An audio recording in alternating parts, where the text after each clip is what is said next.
Hello students, मैं Anubha Gupta, associate professor LBS college Kotputli. आज हम डिस्कस करने जा रहे हैं मेटल कॉम्प्लेक्सेस की स्टेबिलिटी।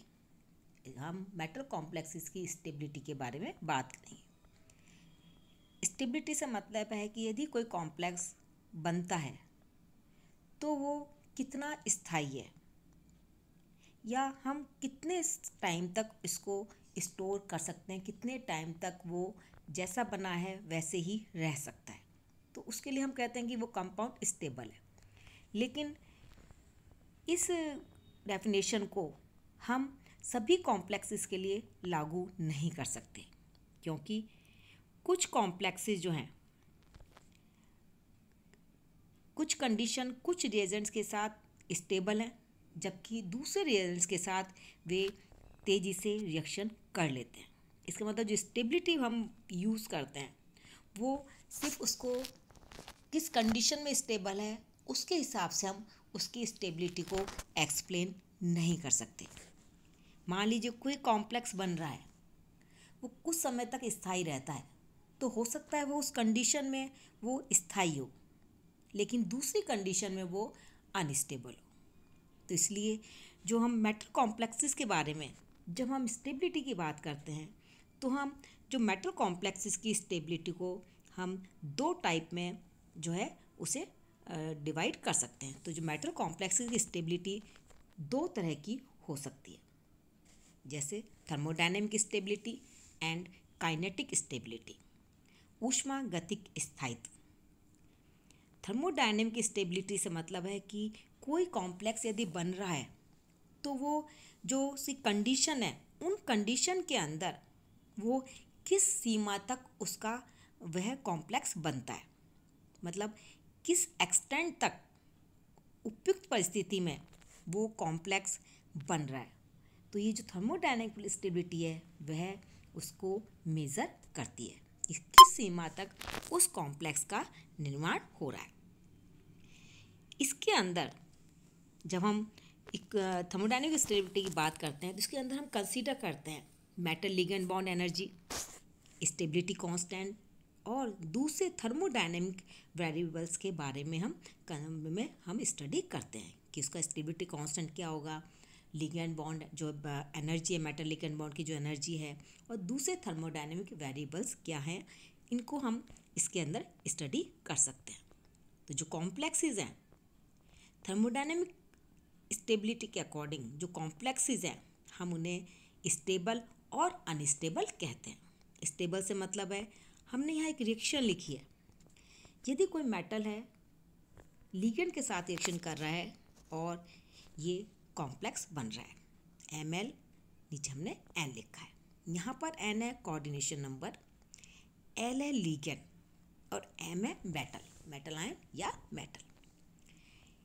जब साम्य स्थापित हो गया तो उस टाइम पर यदि रिएक्शन फॉरवर्ड डायरेक्शन में है, इधर जो रिएक्शन है वो फॉरवर्ड डायरेक्शन में, इसका मतलब जो कॉम्प्लेक्स बन रहा है ये स्टेबल कॉम्प्लेक्स है।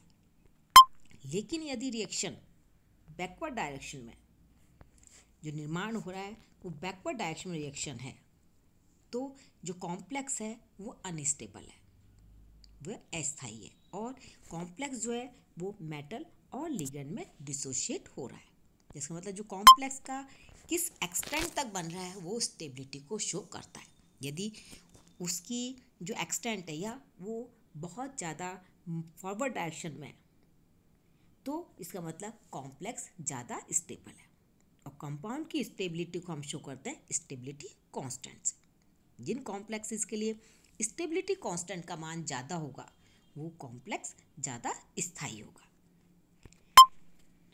दूसरे टाइप की जो स्टेबिलिटी है वो है काइनेटिक स्टेबिलिटी, गतिक स्थायित्व। गतिक स्थायित्व से मतलब है कि यदि कोई कॉम्प्लेक्स बन रहा है तो उसकी जब दूसरी रिएक्शन हो रही है या उसमें सब्स्टिट्यूशन रिएक्शन हो रही है तो वो उसकी रेट ऑफ रिएक्शन क्या है, जो काइनेटिक स्टेबिलिटी शो करती है रेट ऑफ रिएक्शन को। और इसके अंदर जो काइनेटिक स्टेबिलिटी के हिसाब से हम जो स्टडी करते हैं वो हम करते हैं rate and mechanism of reaction. जैसे कोई कॉम्प्लेक्स है, सब्स्टिट्यूशन रिएक्शन है, आइसोमराइजेशन रिएक्शन है, रेसिमराइजेशन है या इलेक्ट्रॉन ट्रांसफर रिएक्शन है, तो वो किस रेट के साथ हो रही है, उसकी रेट ऑफ रिएक्शन क्या है और उसकी मैकेनिज्म को हम स्टडी करते हैं। और काइनेटिक स्टेबिलिटी के अकॉर्डिंग जो कॉम्प्लेक्सेस हैं हम उन्हें स्टेबल या अनस्टेबल नहीं कहते हैं, हम उसके लिए एक नई टर्म्स यूज़ करते हैं, inert and labile. Inert and labile, अक्रिय एंड सक्रिय। अब इनर्ट किसको कहेंगे और लेबाइल कॉम्प्लेक्स किसे कहेंगे? तो वे कॉम्प्लेक्सेस, द कॉम्प्लेक्सेस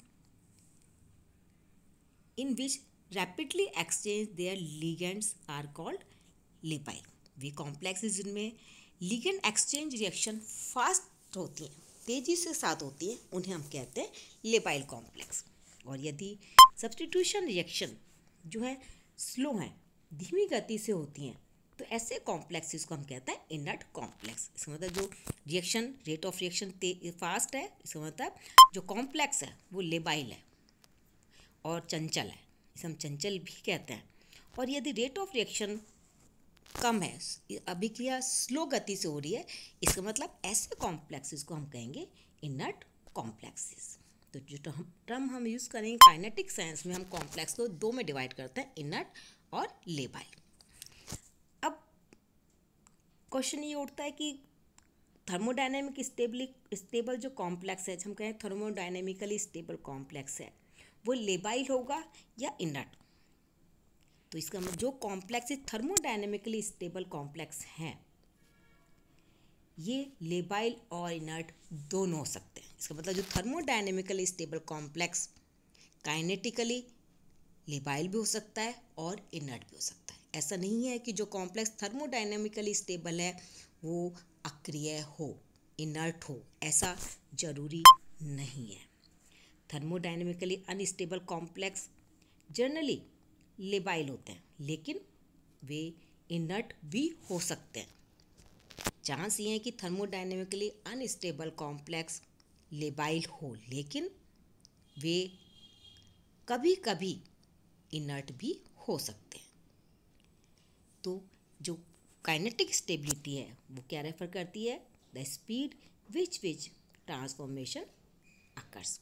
किस स्पीड के साथ रिएक्शन हो रही है वो होगी आपकी काइनेटिक स्टेबिलिटी। इसका मतलब जो मेटल कॉम्प्लेक्सेस हैं उनकी दो तरह की स्टेबिलिटी होती है, kinetic and thermodynamic. Thermodynamically stable complex labile भी हो सकते हैं और इनर्ट भी हो सकते हैं। हम इसे एक एग्जांपल देके हम इसको एक्सप्लेन करेंगे। यहाँ हमने एक निकल कॉम्प्लेक्स लिखा है। निकल की जब साइनाइड के साथ रिएक्शन कराते हैं तो टेट्रासाइनो निकलेट बनता है। इस टेट्रासाइनो निकलेट के लिए जो स्टेबिलिटी कांस्टेंट है, के इक्विलिब्रियम है, जिसे हम इक्विलिब्रियम कांस्टेंट भी कहते हैं, उसकी वैल्यू काफ़ी ज़्यादा है। इसका मतलब जो कॉम्प्लेक्स है, ये कॉम्प्लेक्स ये थर्मोडायनेमिकली स्टेबल है, मतलब काफ़ी टाइम तक एज इट इज़ रह सकता है। लेकिन जब इस कॉम्प्लेक्स की हम लेबल्ड साइनाइड ग्रुप के साथ रिएक्शन कराते हैं, साइनाइड से जो कार्बन है या लेबल है, अब जब इसके साथ रिएक्शन कराते हैं तो जो साइनाइड ग्रुप है जो ऑलरेडी लगा हुआ, जो लेबल्ड नहीं है, वो लेबल्ड साइनाइड ग्रुप से रिप्लेस हो जाता है और ये रिएक्शन फास्ट है। इसका मतलब जो कॉम्प्लेक्स है वो काइनेटिकली लेबाइल है, वो जो है इनर्ट नहीं है। इसके बाद थर्मोडायनेमिकली स्टेबल कॉम्प्लेक्स लेबाइल भी हो सकता है।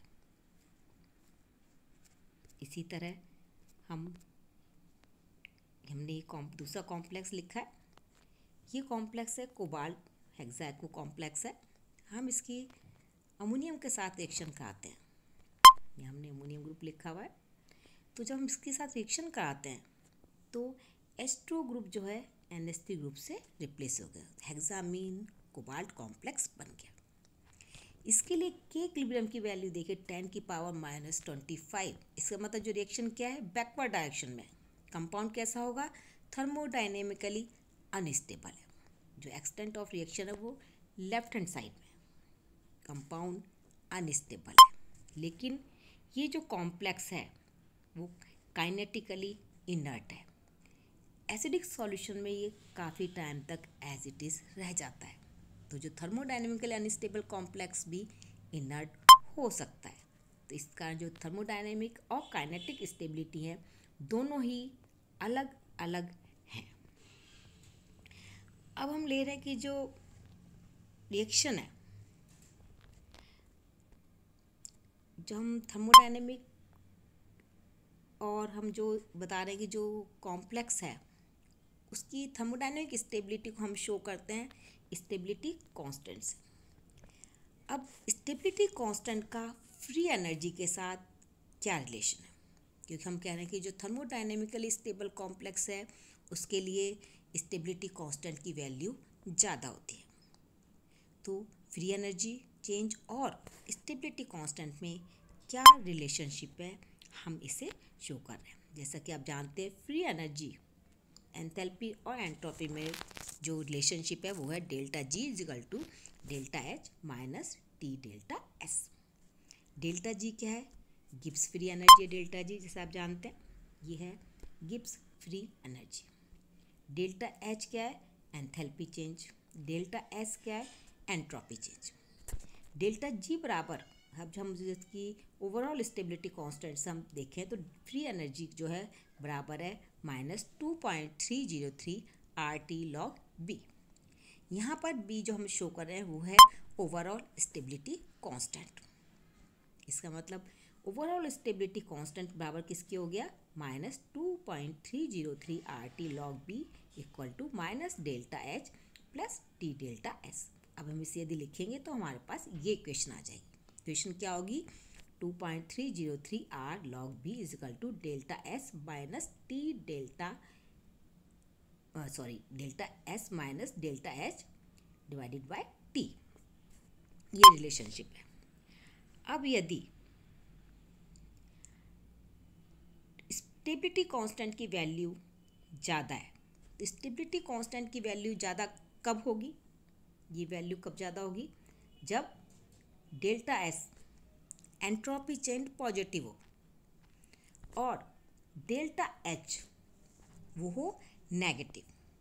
एंट्रोपी पॉजिटिव हो, एंथैल्पी नेगेटिव है। एंथैल्पी नेगेटिव उसका मतलब जो एंथैल्पी चेंज है वो नेगेटिव होना चाहिए, इसका मतलब रिएक्शन में एनर्जी निकलनी चाहिए। और डेल्टा एस एंट्रोपी चेंज है, इसका मतलब जो एस की वैल्यू, डेल्टा एस की वैल्यू पॉजिटिव होनी चाहिए। और एंट्रोपी चेंज क्या होती है? एंथैल्पी और एंट्रोपी हम पहले भी क्लासेस में देख चुके हैं कि उनका आपस में क्या रिलेशन है। इसका मतलब जो कॉम्प्लेक्स फॉर्मेशन है कैसे फेवर्ड होगी? जब एंथैल्पी नेगेटिव होगी और एंट्रोपी पॉजिटिव होगी, तब बी का मान ज़्यादा होगा, ओवरऑल स्टेबिलिटी कांस्टेंट की वैल्यू ज़्यादा होगी और कॉम्प्लेक्स जो है थर्मोडायनेमिकली स्टेबल होगा। तो इस तरह से जो ट्रांजिशन मेटल कॉम्प्लेक्स या मेटल कॉम्प्लेक्स हम करते हैं, कोऑर्डिनेशन कंपाउंड्स हम करते हैं, तो उनकी स्टेबिलिटी को हम एक सिंपल डेफिनेशन से कि वो कब स्टेबल है कब स्टेबल नहीं है उससे हम एक्सप्लेन नहीं कर सकते। इसलिए उसकी स्टेबिलिटी को दो में डिवाइड करके थर्मोडायनेमिक स्टेबिलिटी और काइनेटिक स्टेबिलिटी की हम बात करते हैं कि कंपाउंड थर्मोडायनेमिकली स्टेबल है या काइनेटिकली स्टेबल है। तो आज हमने इन जनरल देखा कि मेटल कॉम्प्लेक्स की स्टेबिलिटी क्या होती है और हम उसे कैसे एक्सप्लेन कर सकते हैं। नेक्स्ट वीडियो हम देखेंगे कि उनकी जो स्टेबिलिटी है, उनकी जो हम थर्मोडायनेमिक स्टेबिलिटी जो हम इक्विलिब्रियम कांस्टेंट या स्टेबिलिटी कांस्टेंट से शो करते हैं, हम उसे कैसे कैलकुलेट कर सकते हैं। Thank you.